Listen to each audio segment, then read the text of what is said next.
terrorizmi dhe ekstremizmi hoz me pamje të caktuara, dhe është veshur personave të caktuar. Se njerë kur kanë pa, ky pas ka mjekër, ky që ka kështot, ky pas thot Allahu Akbar. Domethënë kur thash se te ku ka njëri në vetdijen e tij, do thotë fiton shumë nga pamja vizuale atë. Ai ndoshta as nuk është i vetdijshëm sa po formon koncepte dhe kuptime në vetdijen e tij, si pasojë e pamjeve që janë atë. Qase kjo është ndikim psikologjik. E pastaj ndoshta nga në vetdia den në vetdijet e tij, jo kjo kështu. Me bindje pastaj flet apo. Prandaj ne nuk duhet më ndalidh me pamje të caktuara me thirrje të caktuara në emër të kauzave të caktuara të ndalidhim këto çështje, nga se s'ka lidhje fare me këto. Po nganjëherë prezantimi i tillë pa ndarje ka bërë kështu. Ose nganjëherë për shembull afera të caktuara, fushata të ndryshme në fillim janë tepër as tërmadhuja janë më të mëdha. Kur kanë pushu, nuk e kanë pas të njëjtin avaz të prezantimit sikurse ka qenë në fillim. Dhe kjo është një lloj diskriminimi. Do thotë që realisht po thuaj se na po kena qef me ndodh kështu, e kur s'mladet si pasive tona, dëshir si hesht ose na po dalim. Për shembull është para para disa kohërave pash disa media kishin publikuar një listë të Republikës së Shqipërisë se personat që janë të rrezikshëm ose që duhet me qenë në mbikëqyrje dhe ajo listë do thotë ishte nënshuar në emër të komunitetit musliman, sikur të na bashkë islam.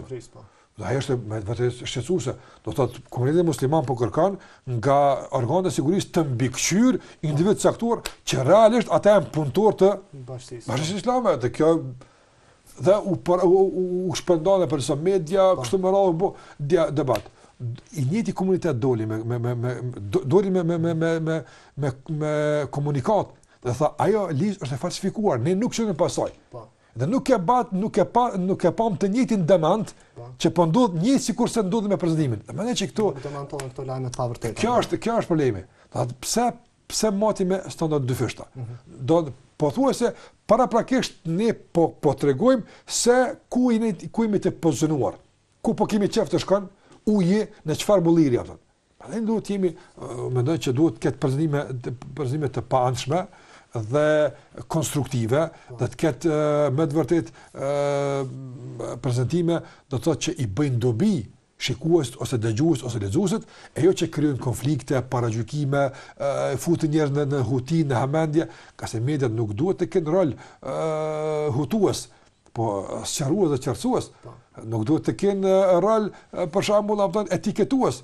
Por duhet të kenë të role tjera, nga se është me të vërtet një rol fisnik që padyshim mund të bëjnë shumë punë të mira përmes tyre.